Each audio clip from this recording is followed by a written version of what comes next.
Last year, I took content creation very seriously and I did it full time. I started a podcast called Urkab. It focused on care and professional growth for young people. This year, I decided to close that chapter. I ended the podcast and changed everything in terms of name, presentation, content, everything, and stepped into new season. What's up, everyone? This is Heavenly. I'm back with a new season and new episode. So this is a transition video, a kind of bridge between season 1 and what's coming next.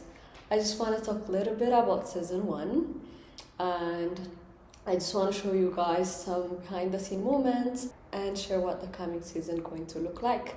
So yeah, stay tuned. I had been planning this kind of content since college. Yes, I mean season 1 kind of content ማለት ነው እና preparation took longer than it should have, like proposal ማዘጋጀት and everything. ከዛም በኋላ ደግሞ ከተጀመረ በኋላ it didn't was planned, like in terms of production, even content, execution, everything. So yeah, but like it was interesting. I learned a lot of things. And now season 1 like I was trying to do everything on a big scale, like production and everything, but you know, fancy የሆነ production, everything እንደሱ ለመስራት ነበረ ፕላን እያደረኩኝ የነበረው እና I was doing everything like on a big scale.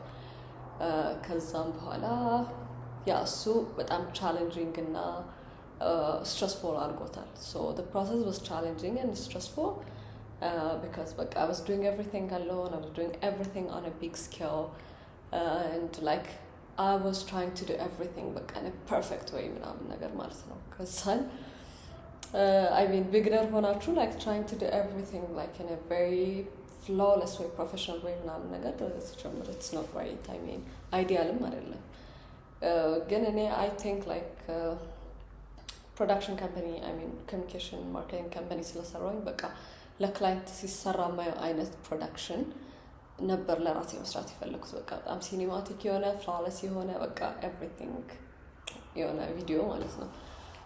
ግን እሱ like ፕሮሰሱን በጣም ቻሌንጂንግ አደረገው። but like I'm glad like ስለሞከርኩት ስላየሁት ምናምን ነገር በጣም ደስ ብሎኛል።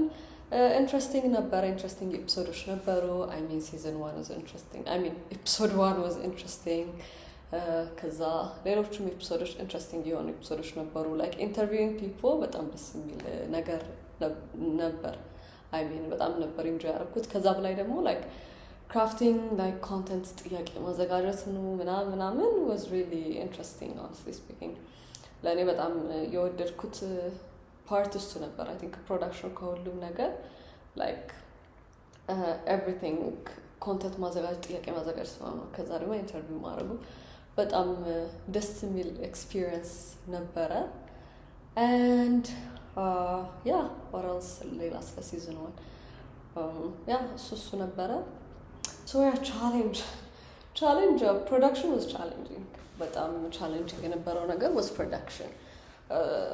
I mean ቅድም እንዳልኳችሁ I was trying to do everything on a big scale and like በጣም flawless እና professional on point የሆነ ቪዲዮዎች ፖድካስት ለመስራት ስለነበረ ፕላን እያደረኩኝ የነበረው እሱ like በጣም ከባድ ነበረ because like በጣም አሪፍ ፕሮዳክሽን ለመስራት በፈለጋችሁ ቁጥር ኮስቱ like production team ምናምኑ በዛው ልክ ነው። ስለዚህ production was challenging. Production በላይ ደግሞ post production was really challenging. I mean ማለት post production እኔ እንደዛ አላሰብኩም መሰለኝ like production ላይ ብቻ ነበር መሰለኝ ፎከስ አድርጌ የነበረው I don't know, ግን post production was really challenging and it was tough. I mean like በቃ ከተቀረጸ በኋላ አለቀ ምናምን I mean አሁን ኤዲት አድርጎ ፖስት ማድረግ ነው ምናምን ነገር ብዬ ፕላን አድርጌ አስቤ ነበር መጀመሪያ መሰለኝ። ከዛ በኋላ ከተቀረጸ በኋላ like production I mean post production ኤዲቲንጉ ከዛም በኋላ ታምኔሎች መስራት ከዛን ሾርት ቪዲዮ ማውጣት ከእያንዳንዱ ኤፒሶድ ላይ አንድ ሰዓት ከምናምን የሆነ ቪዲዮ ላይ ሾርት ቪዲዮዎች ማውጣት ከዛ ሶሻል ሚዲያ ላይ ፕሮሞት ማድረግ ምናምን ራሱን የቻለ አንድ ቢግ ሬስፖንሲቢሊቲ ነው እና እሱ በጣም ቻሌንጂንግ ነበረ።